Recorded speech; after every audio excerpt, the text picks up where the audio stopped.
దశాబ్దాల పాటు పోరాటాలు, కోర్టు కేసులు, ఉద్యమాలు, ఇవన్నీ అవమానాలు, బలిదానాలు. ఇప్పుడు బాలరాముని అక్కడ చూస్తున్నప్పుడు ఎలా అనిపిస్తుంది? అద్భుతం కదా. అందులోనూ నిర్మాణము, దాని వాస్తు, దాని శైలి, దాని మీద పెట్టిన ఎఫర్ట్స్ ఇవన్నీ చాలా వ్యాలిడ్. నువ్వు ఒక చిన్న ఇల్లు కట్టలేవు, ఒక చిన్న ఇల్లు కట్టలేవు నువ్వు. అటువంటిది ఏదో జరిగిపోతుంది అని అనుకున్నది ఏమీ జరగకుండా ప్రశాంతంగా ఇంత ఆలయం వస్తుంది.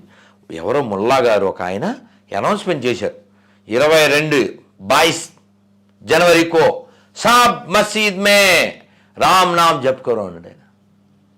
ఎందుకంటే ఏం చెప్పాలండి, ఎందుకంటే ఏం చెప్పాలి కదా. రాముడు అందరూ వాడండి. రాముడు ఇప్పుడు ఎడారి మత విదేశీ మత గ్రంథాల్లో ఒక ప్రాంతం పేరు చెప్పి ఆ ప్రాంతానికి నేను సంబంధించిన వాళ్ళనే అంటుంటారు వాళ్ళు. కానీ రాముడు చాలా స్పష్టంగా రామాయణంలో సర్వభూతేభ్యో చెప్పాడు ఆయన. నేను అందరికీ అభయం సర్వభూతేభ్యో అన్నాడు. అందరికీ I have come here to protect all. అంతకంటే ఏం కావాలమ్మా, అది కదా దైవం అంటే. అందుకే మళ్ళీ అన్నమయ్య చెప్తాడుగా, దేవదేవం భజే దివ్య ప్రభావం రావణాసురవైరి రణపుంగవం రామం దేవదేవం భజే దివ్య ప్రభావం. మనం రాముడి గురించి మాట్లాడుకున్నప్పుడు హనుమంతుడి గురించి కూడా మాట్లాడు బాగా కదా. సో సినిమాల గురించి కూడా మాట్లాడుకోవాలి. ఇప్పుడు గతంలో ఆది పురుష్ అనే సినిమా వచ్చింది రాముడి మీద, ఇప్పుడు హనుమాన్ అనే మూవీ వచ్చింది ఆంజనేయుడి మీద. రెండు చూసారా? ఓం రౌత్ పైత్యం ద్వారా వచ్చింది ఆది పురుషు. నేను అది ఆది పురుషు కాదు, సోది పురుషు ఆల్రెడీ అనౌన్స్డ్. ఓకే, ఆల్రెడీ ఈ ప్రూవెన్ ఆల్సో. రావణాసురుడు, గబ్బిలాలు, వీడి గబ్బు, వీడి పైత్యం అంతా. ఇప్పుడు నాకు మీ ఇంటి విషయాలు ఎలా తెలుస్తాను, మిమ్మల్ని అడిగితే తెలుస్తాయి.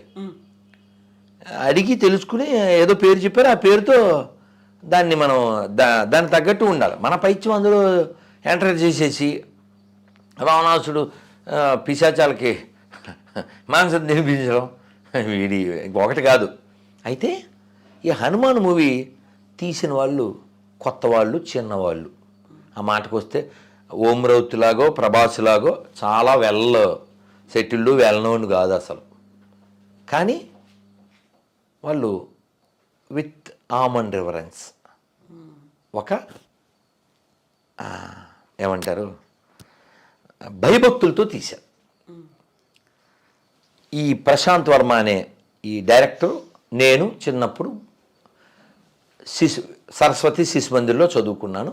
మాకు ఈ రామాయణ భాగవతాలు చెప్పారు. అప్పటి నుంచి నాకు దీని మీద ఒక ఆలోచన ఉంది. అలా సంస్కారవంతంగా పెరిగి సంస్కారవంతంగా తీయాలి.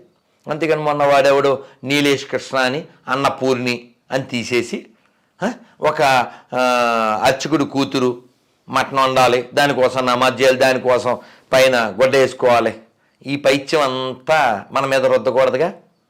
సో కాబట్టి హనుమాన్ మూవీ చూసి వచ్చిన వాడు ఎవరో ఒక అతను కామెంట్ పబ్లిక్లో చెప్పాడు, ఓం రౌత్ ఇతను చూసి సిగ్గు తెచ్చుకోవాలి అని చెప్పి. సరే వాళ్ళు తెచ్చుకుంటారు, లేదో మనమైతే తెచ్చుకోవాలి, అతన్ని అయితే మెచ్చుకోవాలి నీలేష్ని. హనుమాన్ మూవీ సూపర్ హిట్, చాలా బాగా తీశారు, బాగా వెళ్తుంది. ఆ పిల్లలు వాళ్ళు ఎవరైతే డైరెక్టర్ ఉన్నారో ప్రశాంత్ వర్మ, ఆ పిల్లవాడు సజ్జా తేజ, వీళ్ళు చేసిన కృషి, వాళ్ళ టీము అందరికీ రాముల వారి అనుగ్రహం. ఇంకో మంచి పని, వాళ్ళు చిన్నోళ్ళు అయితే అంటే పెద్ద హృదయం ఉంది. ఇందులో తెగే ప్రతి టిక్కెట్లో ₹5 ఇస్తాం రాముల వారి ఆలయానికని 14 లక్షలన్నర వెంటనే చెక్కు కూడా ఇచ్చేశారు వాళ్ళు. అలా కదా ఉండాలి. We appreciate definitely. Radha Manohar Das Prabhuji సినిమాలు చూస్తారు, ఆవేశం, కోపము, ఆగ్రహం వస్తే అగ్రెసివ్గా కూడా మాట్లాడతారు, ఎదుటి వాళ్ళని తిట్టేస్తారు, ఇవన్నీ ఉన్నాయి కదా. మామూలుగా మీరు ఒక దీక్ష తీసుకున్నారు అనుకుంటే చాలా ఎంత సాత్విక ఆహారం తింటారో అంత సాత్వికంగా మాట్లాడతారు, ఎదుటి వాడిని నొప్పించరు, అరే ఒరే అనే మాట కూడా రాదు. బట్ మీరెందుకు అంత అగ్రెసివ్గా మాట్లాడతారు? సరే, మీరు అడిగిన దానికి ఇంకోలా చెప్తాను. ఇప్పుడు ఈ రూమ్లో మనం ఫ్యాన్ వేయలేదు, ఏమొస్తుంది? ఉక్కపోత వస్తుంది కదా. ఇక్కడ వచ్చేది ఒక్క. పిచ్చి వేషాలు వచ్చినప్పుడు, పిచ్చి వేషాలు వేసినప్పుడు వచ్చేది తిక్క. అందుకని నా రియాక్షన్ పక్క. ఎందుకు ఇలా చెప్పానంటే, నేను రైల్లో ఉన్నప్పుడు ఎవరో వచ్చి, సార్ ఒక సెల్ఫీ. సరే సార్, మా అబ్బాయిని తీసుకొస్తాను. సరే వెళ్ళన్నా, ఏదో పక్క భోగి.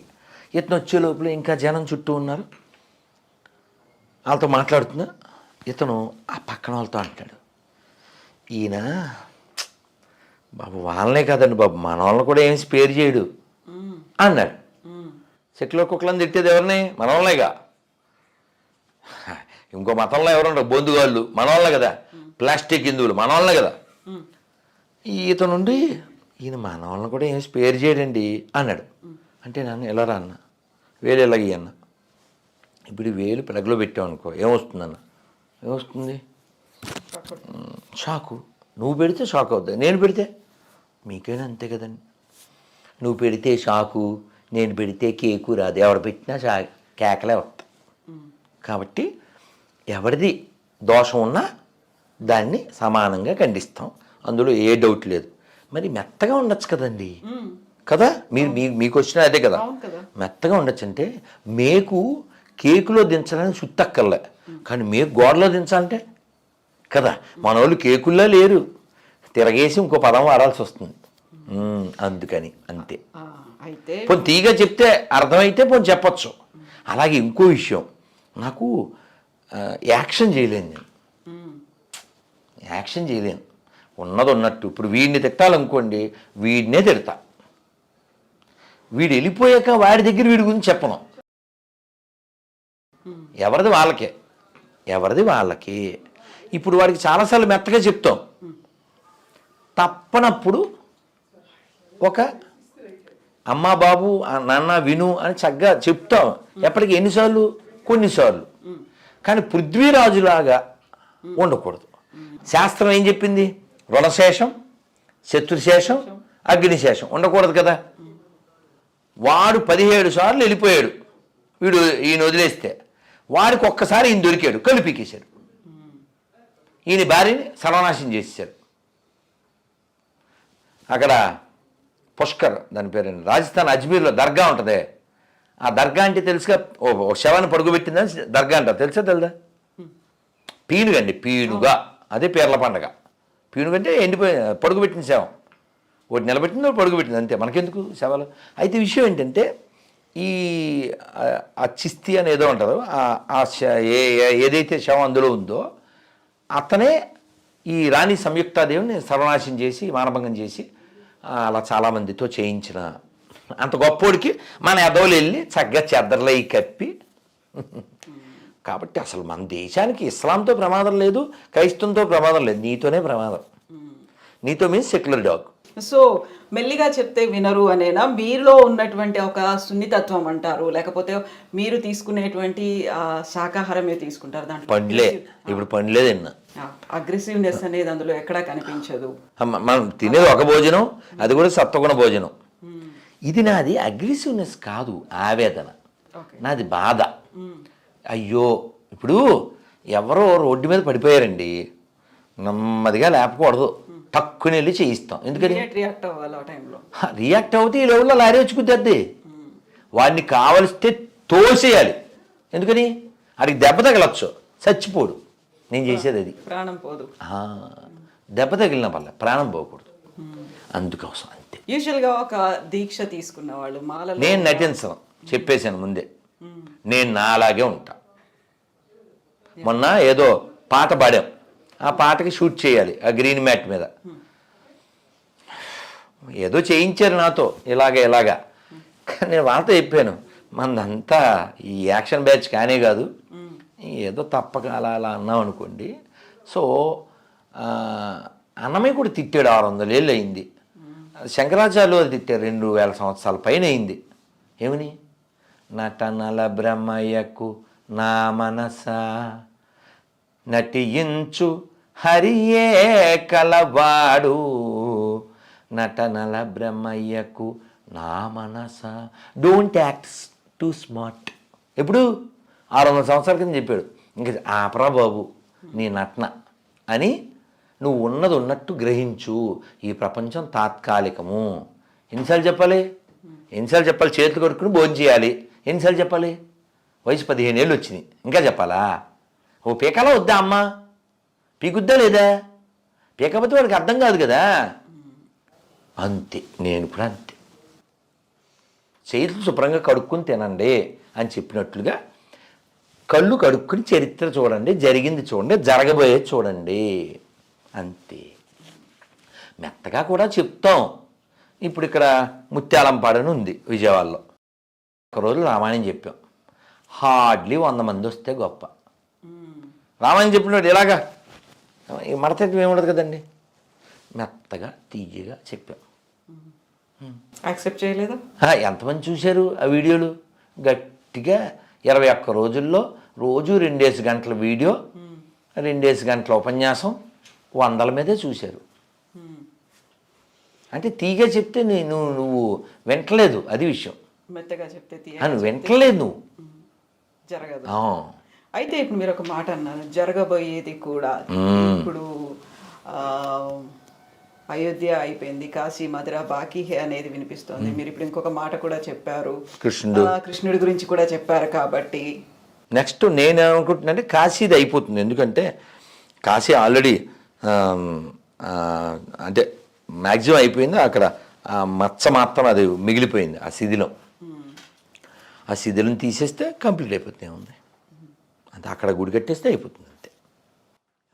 అయితే రామ మందిర నిర్మాణానికి సంబంధించి అంతా ఎలక్షన్స్ స్టంట్గా జరుగుతోంది, బీజేపీ హైజాక్ చేస్తోంది. ప్రతిసారి ఎన్నికలకు ముందు అనేది బీజేపీ ఏదో ఒక నినాదాన్ని తీసుకొస్తుంది. రాముడిని ప్రతిసారి ఎన్నికలకు పోనీ వాళ్ళని చేయమండి. ఇప్పుడు ఇలా మాట్లాడే వాళ్ళని మేం కడతాం రేపు కాశీ, మేం కడతాం రేపు మధుర అని చెప్పమండి. వాళ్ళకి మనం మొక్కుతాం. మనకి ఏ పార్టీ ముఖ్యం కాదు, మాకు ధర్మమే ముఖ్యం. మొక్కడం కాదు, ఓట్లేయడం కూడా అందువల్లే అవుతుందా అనేది కాదండి. మీకు అర్థం కావట్లేదు. ఇప్పుడు గుళ్ళు కూలగొట్టేవాడా, గుళ్ళో డబ్బులు ఎత్తుకెళ్ళేవాడా, గుళ్ళు కట్టేవాడా అని అడగండి ఒక హిందువుని. ఎవరికి ఓటేస్తే వాడు హిందూ అవుతాడు చెప్పండి? గుళ్ళు కట్టేవాడికే, గుళ్ళు కూలగొట్టేవాడికి కాదుగా కదా.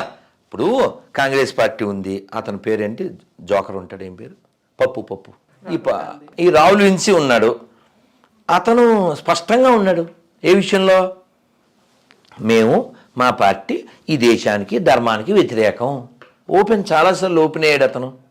ఓపెన్గా ఉన్నారు వాళ్ళు. నువ్వు కదా డ్రామాలు ఆపాల్సింది. వాళ్ళు క్లియర్గా ఉన్నారు కదా.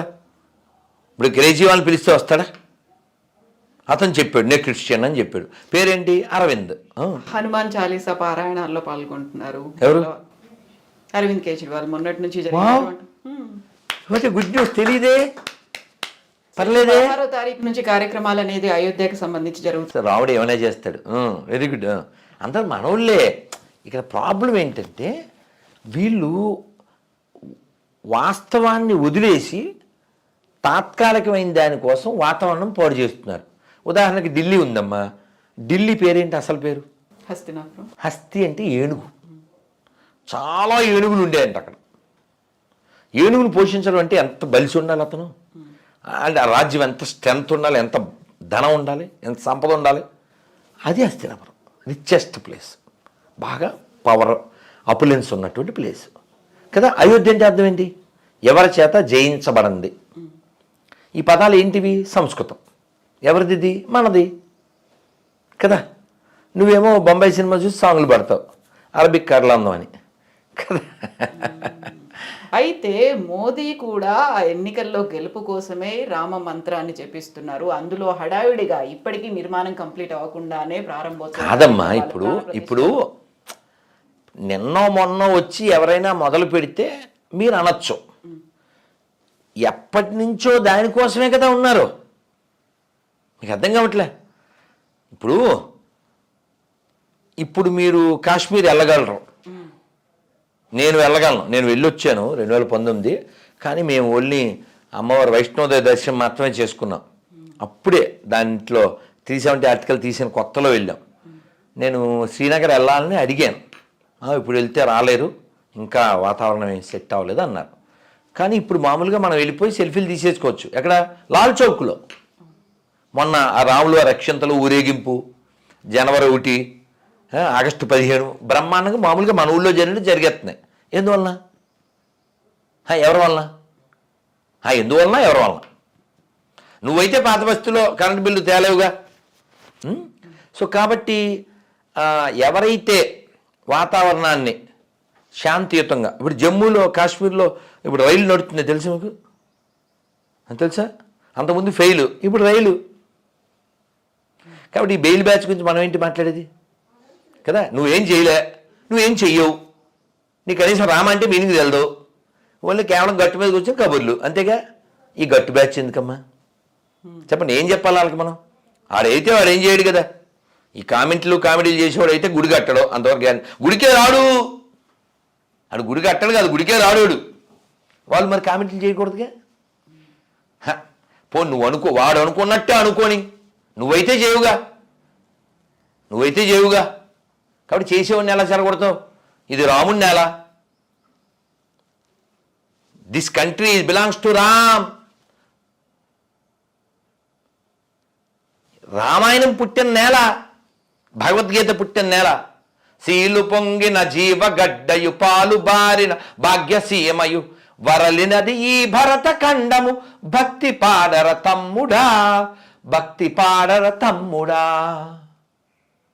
चंदन है इस देश की माटी, तपोभूमि हर गाँव है, हर बाला देवी की प्रतिमा, बच्चा बच्चा राम है, हर शरीर मंदिर सा पावन, हर मानव उपकारी है, जीवन का आदर्श यह परमेश्वर का धाम है, बच्चा बच्चा राम है.